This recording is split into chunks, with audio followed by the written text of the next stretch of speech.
정리해 볼게요. 해봐봐. 자, 얘는 세포막입니다. 세포막. 아까도 얘기했지만 세포를 구성하고 있는 자, 세포를 구성하고 있는 이렇게 막 둘러싸고 있는 막을 세포막이라고 하고, 세포막의 기능이 왜 물질의 출입을 담당한다고 했잖아. 자, 여기서 중요한 내용이 나옵니다. 물질의 출입을 담당하는 요 세포막의 입장이 되어봐. 물질을 내보내기도 하고 들여보내기도 해야 되는데, 얘는 지금 우리 몸속이잖아. 우리 몸을 구성하는 물질 중에 가장 많은 물질이 뭔지 알아? 힌트였는데 가장 많은 물질이 뭔지 알아? 정답 어떻게 알았어? 대박인데? 물이 제일 많아요. 그래서 우리 몸속에는 바깥에도 물이 되게 많고요. 안쪽에도 물이 되게 많단 말이야. 그래서 물속에 녹아있는 어떤 물질을 밖으로 내보내야 되고, 물속에 녹아있는 물질을 안으로 들여보내야 돼. 그래서 물하고 친한 부분이, 잘 봐. 물하고 친한 부분이 여기와 여기를 바라보고 있어야 합니다. 양쪽 다 물하고 친한 부분이 이렇게 있어야 끌어들일 수 있다는 뜻인 거야. 자, 그런데 요 세포막을 구성하는 기본 단위가 요딴 모습으로 생겼어.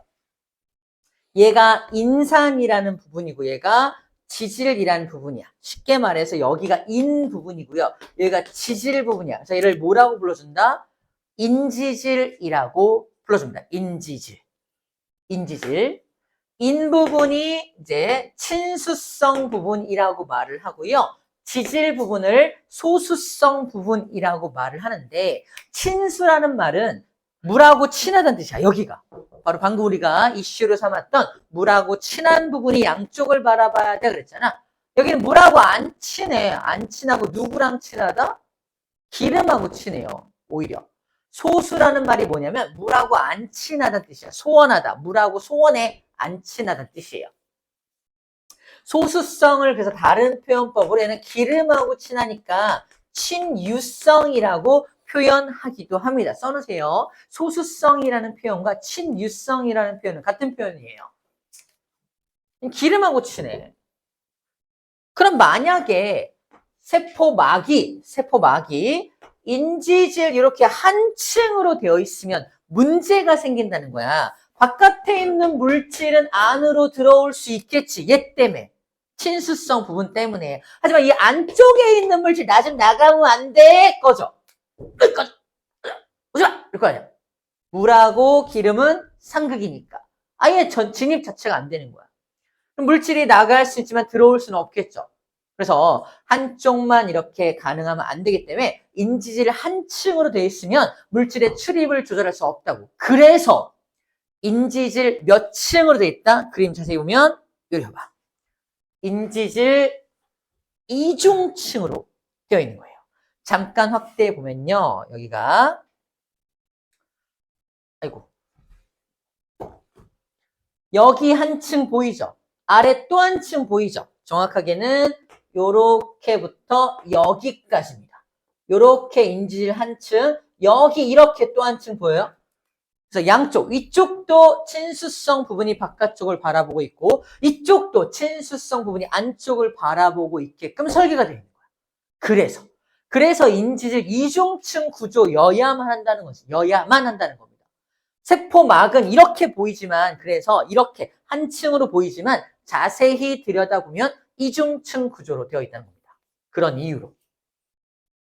첫 번째 포인트야. 세포막은 인지질 이중층 구조로 되어 있다. 그죠? 이거 기억해야 될 내용인 겁니다. 자, 그 다음에 세포막의 기능인데, 그림 먼저 보고 넘어갈게. 잘 봐. 세포막은 이런 인지질 이중층으로 쫙 되어 있지요. 근데 거기 중간중간 뭐가 박혀 있습니까? 단백질들이 중간중간 박혀 있죠. 이게 박혀 있다는 표현이 적절하지 않아. 인지질 이중층이 쭉 있고요. 중간중간 단백질이 둥둥 떠다니는 모습으로 상상해줘야 돼. 움직여요. 유동성을 가집니다. 움직여. 유동성. 막 움직여. 움직이면 막 다 돌아다니는 모습이야. 그 다음에 여기 단백질 끝에 뭐가 달려있어? Y자 모양의 이상한 게 달려있죠. 이거 왜 달려있을까? Why? 정답인데, 아무튼 Y자 모양의 뭔가가 있다는 것도 좀 기억하고 넘어갈게요. 뭔가 저거 뭘까? 궁금해야 돼. 자, 이제 너 일해라. 알겠습니다. 일할게요. 첫 번째 일을 시작합니다. 보세요. 인지질 이중층을 이제 물질이 통과할 건데 이제 구분을 좀 해줘야 돼. 물질을 두 가지로 구분할 건데, 자, 첫 번째는 친수성 물질과 노란색 써야죠. 소수성 물질로 구분할 겁니다. 친수성 물질은 물하고 친한 물질들이야. 자, 대표적인 게 포도당, 아미노산, 그다음에 이온들, 그다음에 물, 이런 것들이 다 물에 되게 잘 녹는 녀석들이야. 포도당 물에 되게 잘 녹고요. 아미노산 물에 잘 녹고요. 이온들도 플러스 마이너스를 띤 입자이기 때문에 물에 되게 잘 녹아요. 물도 물에 잘 녹죠. 자, 이런 것들이 친수성 물질이고요. 소수성 물질은 기름하고 친한 것들인데, 기름, 지방을 분해하면 이게 됩니다. 지방산 들어봤나요? 지방을 분해하면 지방산과 글리세롤이라는 물질로 분리가 돼요. 근데 글리세롤을 또 다른 말로 겁나 어렵게 모노글리세리드라고 표현하기도 해요. 어떤 표현으로 나오더라도 그냥 기름기름하게 느낌이 오면 됩니다. 모노글리세리드라고 불러주기도 합니다. 자, 먼저 얘를 등장시킬게요. 소수성 물질입니다. 자, 소수성 물질이야. 세포 밖에 있어. 밖에 있는 이 소수성 물질이 나 좀 안에 들어가면 안 돼 그래요. 이게 뭐랄까? 요 친수성 부분 어때요? 뭐야 너 안 돼! 이럴 거 아니야. 아, 좀 껴줘 하면서 조금만 밀고 들어가면 그 다음 뭐가 나와요? 쭉 자기 친구들이 나옵니다. 보입니까?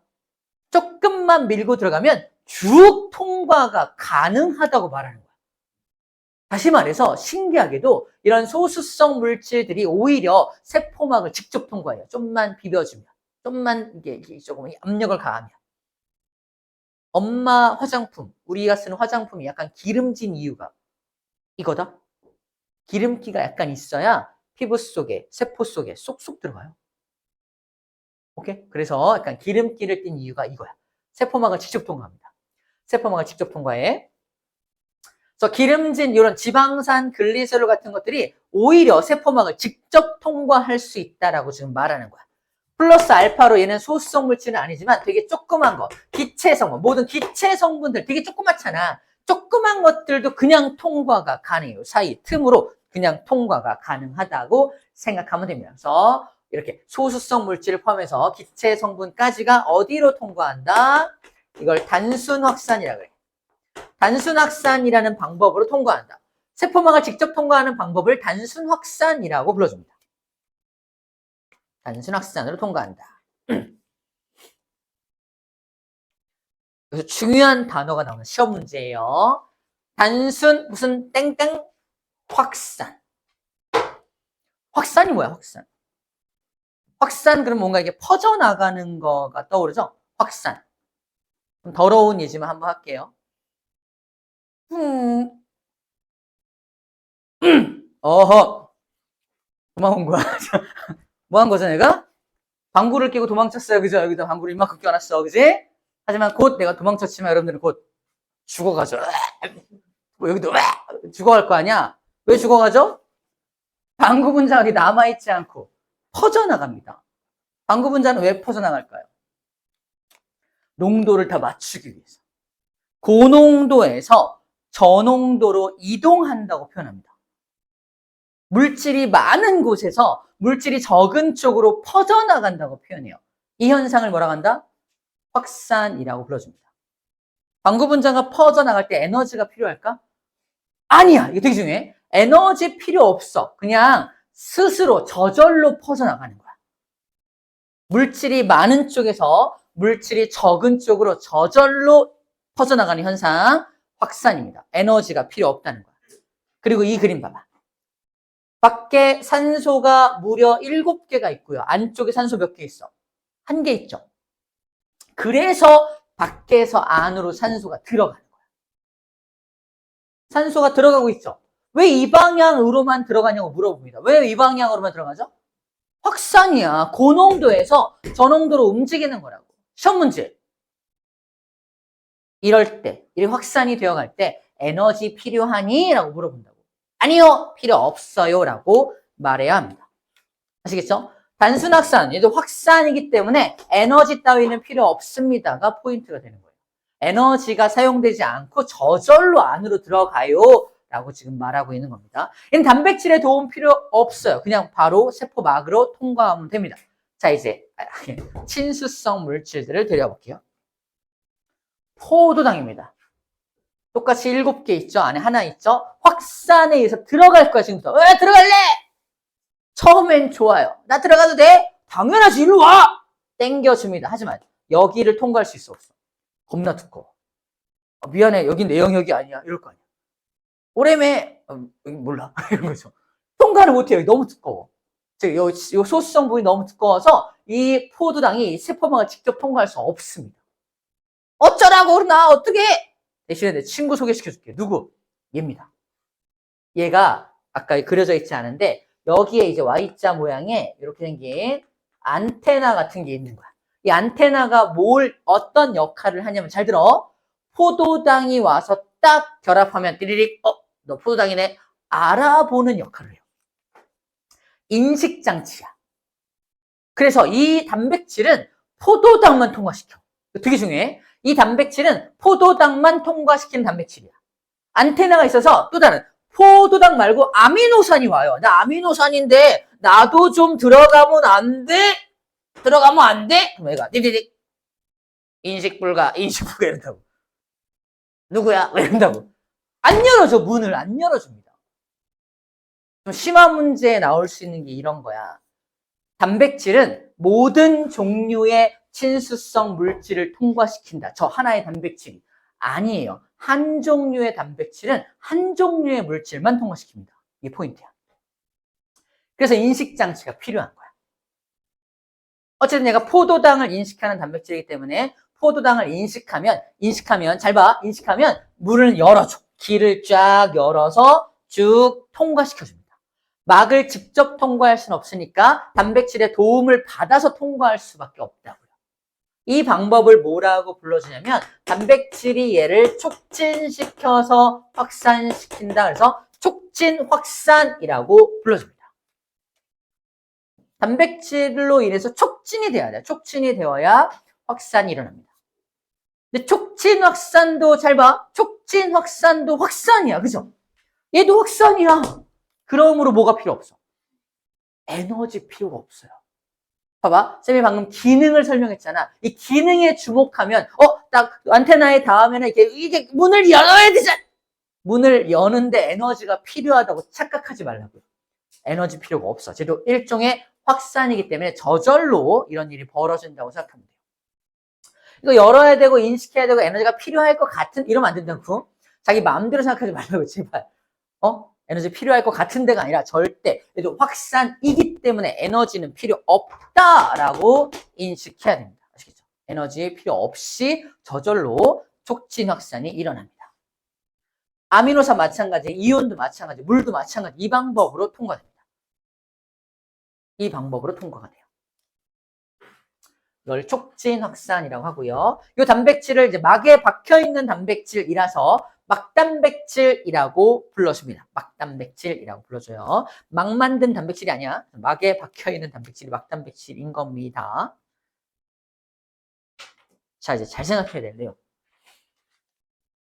봐봐.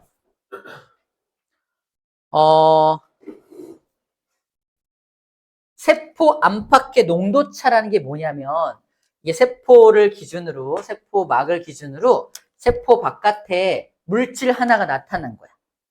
안으로 들어가겠죠. 농도차가 몇 개야? 1개죠. 여기야. 농도차 하나일 때. 하나가 통과할 때 속도 여기가 되는 거야. 자, 물질이 2개 등장합니다. 2개가 세포막을 어떻게 통과해? 2개 동시에 슝 통과. 그러죠. 2개가 등장하면은 그만큼 속도도 빨라지는 거야. 맞나요? 이렇게 단순 확산, 세포막은 굉장히 많이 있으니까 단순 확산으로 물질이 이동할 때는 물질의 양이 많아지면 많아질수록 다 동시에 통과하면 되니까 물질이 많아질수록 속도도 점점 빨라집니다. 이거 이해돼요? 맞죠? 그런데 문제는 뭐냐면 촉진확산이야. 촉진확산입니다. 단백질이 3개만 박혀 있어. 3개만 박혀 있어. 물질이 하나 등장합니다. 이거 왔다 가면 되겠네. 통과. 속도 1. 그래서 하나일 때는 속도가 1이 딱 나와요. 2개일 때는 2가 나옵니다. 3개일 때는 3이 나오겠죠. 그치? 근데 4개일 때가 문제야. 3개일 때 3까지 나왔잖아. 4개일 때 어떻게 해야 돼? 4개 등장! 자, 통과하자! 단백질 몇 개밖에 없어? 3개밖에 없잖아. 너네 먼저 가. 속도가 얼마야? 아까랑 똑같지. 세 놈이 갔을 때 속도나 네 놈이 갔을 때 속도가 어떻다고? 똑같다고. 나중에 가야 되니까. 초기 반응 속도라고 해요. 처음에 반응이 일어날 때 속도가 아까 세 놈이 등장해서 통과할 때 속도나 네 놈이 등장해서 너네 먼저 3개 먼저 가 할 때 속도나 똑같다는 거죠. 3개가 통과하는 속도. 그래서 4개가 되든 5개가 되든 속도는 변함이 없어지는 거야. 이해돼요? 그래서 촉진확산은 세포 안팎의 농도차가 크다고 해서 무한히 세포 물질의 이동 속도가 빨라지는 건 아니라는 겁니다. 시험 문제. 얘 왜 이렇게 수평 구간이 나타나니? 뭐가 부족해서 그러니? 이런다고. 단백질이 부족한 거죠. 단백질이 부족해서 이런 일이 벌어지는 거야. 추가 문제. 야, 그러면 지금 이렇게 속도가 안 나고 있는데 어떻게 하면 속도를 증가시킬 수 있겠니? 물어봐요. 어떻게 하면 속도가 증가되죠? 단백질을 추가해줘야지. 단백질을 추가해줘야 통과시킬 수 있는 물질이 많아지는 거잖아. 그치? 근데 우리 낚시질하는 문제는 뭐다? 이거 이렇게 그래프를 위로 이렇게 올리려면 세포 안팎의 농도차를 더 크게 하면 돼. 말도 안 되는 거죠. 세포 안팎의 농도차가 커진다고 해서 속도가 증가하는 건 아니죠. 그죠? 단백질이 지금 제한되어 있어서 이런 일이 벌어지는 거잖아. 그치? 자, 이 원리를 정확하게 알아야 이 위기를 극복하기 위한 방안도 예측할 수가 있습니다. 이 그래프 이해 되게 잘해야 돼요. 영상으로 찍어주고 있으니까 나중에 복습 강의할 때 꼭 보세요. 잘 이해가 안 됐으면. 자, 이렇게 해서 세포막을 통한 물질의 이동까지 설명을 다 했습니다. 자, 마지막 내용입니다. 무려 5번까지 다 했어요. 마지막 하나만 더 하면 되겠네요. 시간 딱 좋네요.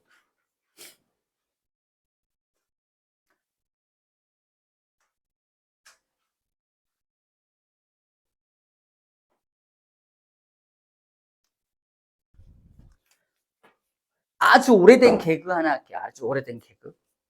들을 준비 됐나요? 해도 되나 모르겠다. 어떤 주부가 장바구니를 들고 시장을 봐요. 시장을 다 보고 나서 나이트라고 하는 곳 알아요? 놀러 가는 곳? 거길 가요. 되게 나이트. 클럽. 요즘은 클럽이라고 했어, 소리. 이게 세대 차이라. 클럽에 가요. 클럽에 가. 장바구니를 들고. 노는 거 좋아하는 아줌마인가 봐. 어떤 한 남자가 다가옵니다. 쌤처럼 멋있게 생긴 남자. 미안해. 여기 닿겠다. 아무튼 그래서 어떤 남자가 다가오더니, 자, 혼자 오셨나요? 왜 이렇게, 혹시 김장하셨나요? 아줌마 하는 말. 아직 김장은 안 했는데. 미안해요. 그래서, 김장. 어떡할 거야, 이 분위기. 자, 지금부터 쌤이 그리는 얘가 뭐냐면요. 배추입니다. 딱 봐도 배추죠. 배추를 갖다 김장을 할 겁니다. 김장할 때 그냥 생배추를 안 하죠. 뭐 갖다 하죠? 절인 배추를 만들어야 돼. 그죠? 저 생배추 어떻게 절이죠? 어디다 담그죠? 소금물에 담은 소금물에다가 담글게요. 소금물은 이렇게 해서 안에 소금이 막 이렇게 들어있는 게 소금물이죠. 소금물. 맞아요. 다 계획이 있어요. 난 다 계획이 있구나. 계획이 다 있습니다. 기생충이에요. 아무튼 그런데 소금물에 담그 소금물에 자, 소금물은 농도가 진해요, 약해요? 진하잖아. 이걸 고농도라고 합니다.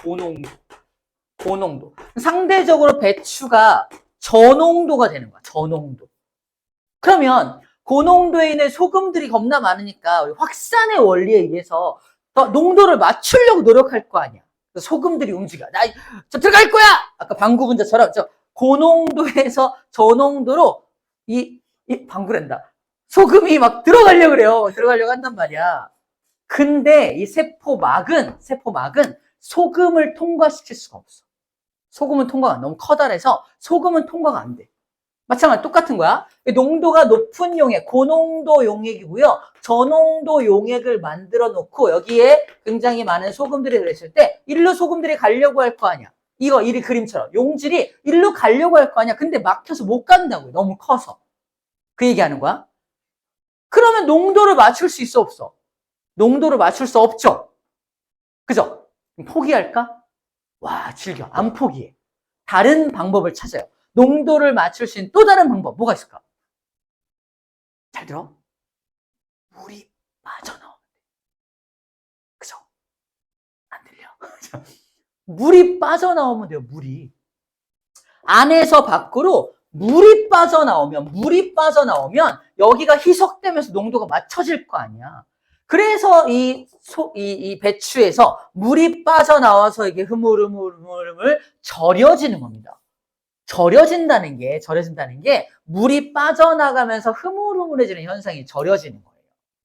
왜 물이 빠져나가는지에 대해서 지금 얘기하는 겁니다. 용질이 이동할 수가 없으니까 물이 반대쪽으로 이동해서 농도를 맞추려는 노력을 하는 거야.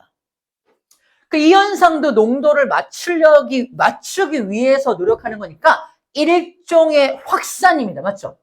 일종의 확산이야. 그러므로 에너지 필요해, 안 필요해? 에너지 필요 없다는 게 또 포인트야. 자꾸 에너지 얘기합니다. 확산은 에너지가 필요 없어. 그런데 얘는 용질이 이동하는 게 아니죠. 방부분자가 이동하는 게 아니잖아. 소금 이동하는 게 아니잖아. 물이 이동하잖아. 이 현상을 따로 뭐라고 불러준다? 이걸 삼투 현상이라고 불러주는 겁니다. 삼투 현상. 이 현상을 삼투 현상이라고 해요. 저농도에서 고농도로 물이 이동하는 현상. 이걸 삼투 현상이라고 불러줍니다. 그래서 이거 이동 못하니까 여기서 반대 방향으로 물이 막 이렇게 이동할 거 아니야? 그래서 이 결과가 나타나는 거야. 오른쪽이 훨씬 더 물의 높이가 높아지고 왼쪽은 낮아지게 되는 겁니다. 농도차가 클수록 더 많이 물이 이동하겠죠. 이 높이차가 더 많이 날수록 양쪽의 농도차가 컸구나라고 우리가 파악할 수 있습니다. 맞죠? 어려운 얘기야. 그죠? 그 가운데 이거를 세포막을 설치하는 거야. 마치 세포막의 기능을 하는 반투과성 막을 설치해서 이 실험을 하는 겁니다. 그래서 용매가 물이야. 물이 이동하는 현상을 삼투 현상이라고 불러줍니다. 삼투 또는 삼투 현상 나와 있습니다. 자, 그래서 이 삼투 현상을 이용해서 이제부터 실험을 할 겁니다. 하나하나 실험을 할 건데, 자, 우리 용어가 3가지가 등장을 해요. 방금 얘기했던 고농도의 용액 있죠? 고농도의 용액을 여기서 뭐라고 표현하고 있냐면 고장액이라고 표현합니다. 고장액. 고농도의 용액을 고장액이라고 하고요. 저농도의 용액을 저장액이라고 표현해요. 높을고 낮을 저자입니다. 같은 농도의 용액은요. 같은 농도. 같을 등자 써서 등장액이에요. 등장액. 장액이라는 표현이 들어가 있죠. 고장액, 등장액, 저장액 이렇게 표현하는 거야. 이걸 배우지 않고 그냥 읽으면 뭐가 돼요? 그냥 읽으면 뭘 저장하는 용액인가 보다. 이러면 안 된다고. 이건 뭐가 등장하지? 이러면 안 된다. 이거 고장났나? 이러면 안 된다고, 그죠? 이렇게 하면 안 된다고 얘기해 주는 거죠. 뭐 고장난 게 아니야. 높은 농도의 용액, 같은 농도의 용액, 낮은 농도의 용액을 말하는 겁니다. 신기하게 다 의미가 있죠. 저장, 등장, 고장, 그죠? 헷갈리게 하려고 낸 것 같아.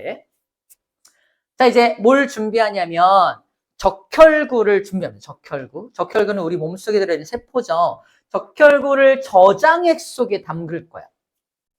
적혈구는 우리 몸속에 있던 세포이기 때문에 일정 양의 농도가 있어요.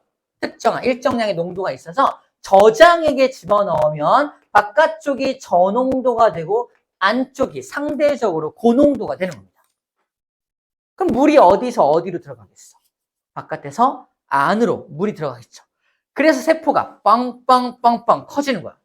책에서 뭐라고 표현하고 있냐면 부피가 커진다라고 표현하고 있어. 심해지면 터져버립니다. 빵! 터져버리는 현상을 써져 있죠. 용혈이라고 되어 있습니다. 용혈 체크. 용혈이라는 용어를 좀 알아야 돼. 용혈이라는 말은 세포 안으로 물이 막 들어오다가 터져버릴 때 용혈 현상이 발생했어요 라고 하는 거야. 용혈.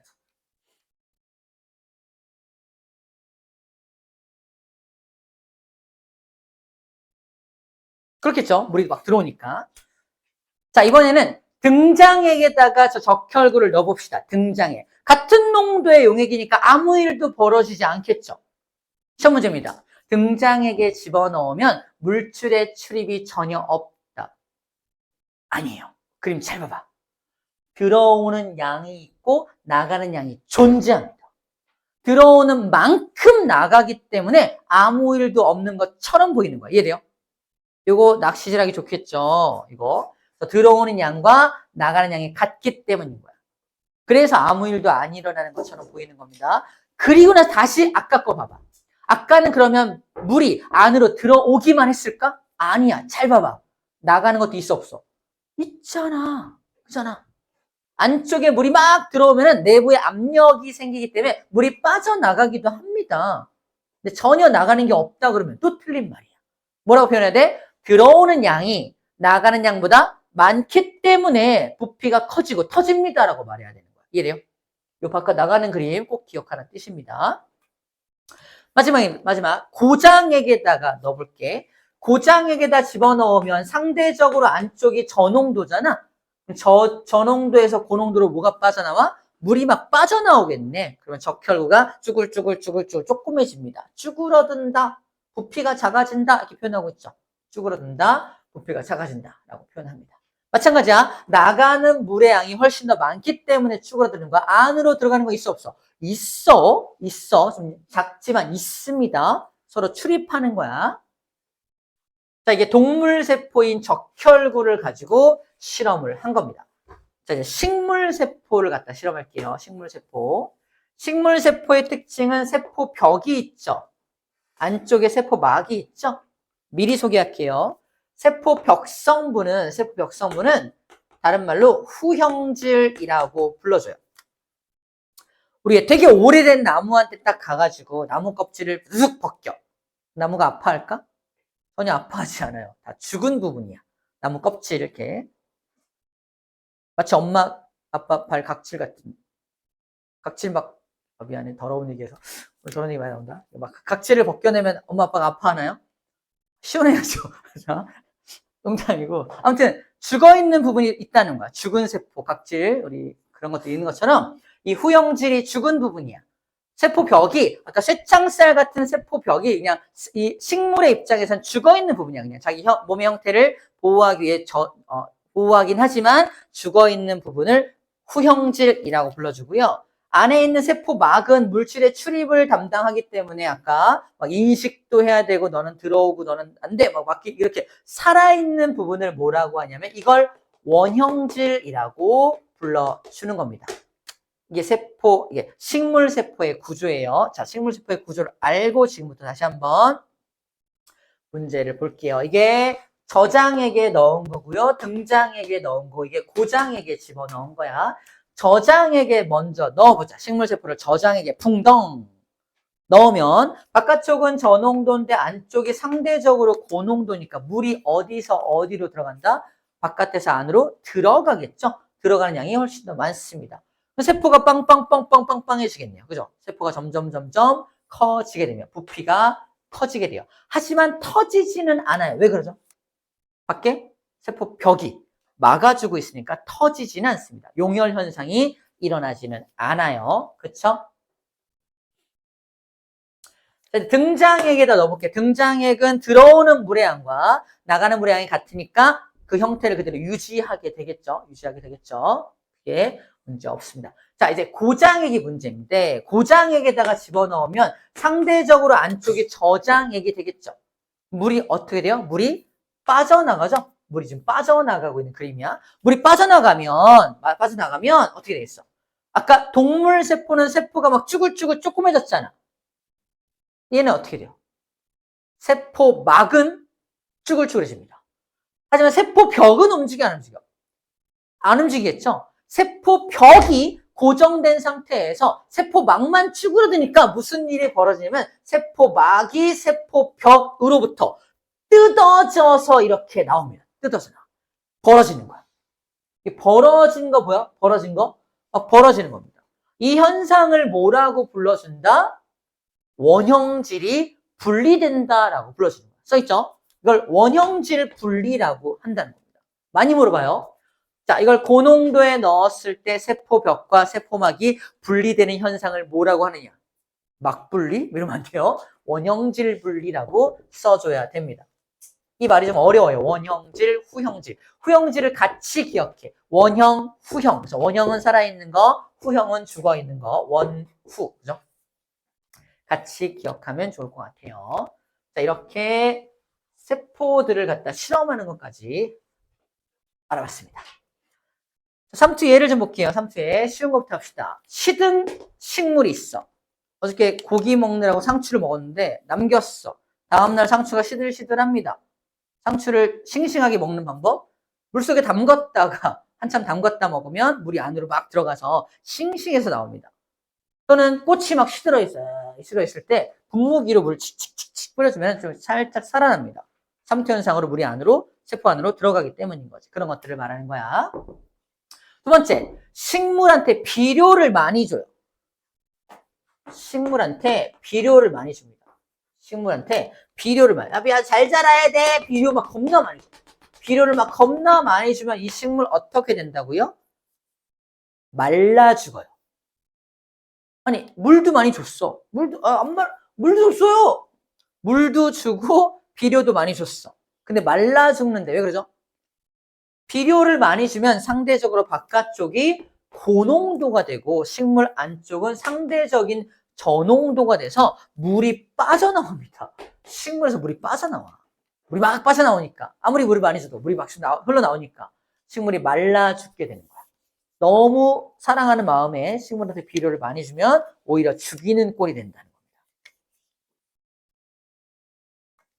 그 쌤도 자녀가 4명이잖아요. 밥 안 줘요. 관련이 있나? 밥 많이 주면 죽을까? 농담이고요. 그래서 식물한테 너무 비료를 많이 주면 안 됩니다. 알겠죠? 이건 약간 암기사항인데 우리 오줌을 만들기 위해서 콩팥에서 오줌 만들잖아. 그때 물을 막 재흡수하거든요. 콩팥 세뇨관에서 물을 다시 가져갈 때도 이 3투 현상을 이용한다라는 정도로 기억해야 됩니다. 중요한 건 이렇게 나오겠죠. 콩팥의 세뇨관에서 모세혈관으로 물이 재흡수될 때 에너지가 필요하다. 3투 현상은 에너지가 필요 없다고 그랬죠? 이 모든 것들이 다 에너지가 필요 없는 것들이에요. 근데 왠지 우리 몸속에서 일어나는 이 대단한 일은 왠지 에너지가 필요할 것 같잖아. 아니라고 말하는 중이야, 지금. 아니다라고. 3투이기 때문에 에너지는 필요가 없다라고 말하는 중입니다. 휴! 다 했다. 문제 풀어볼까요? 왜?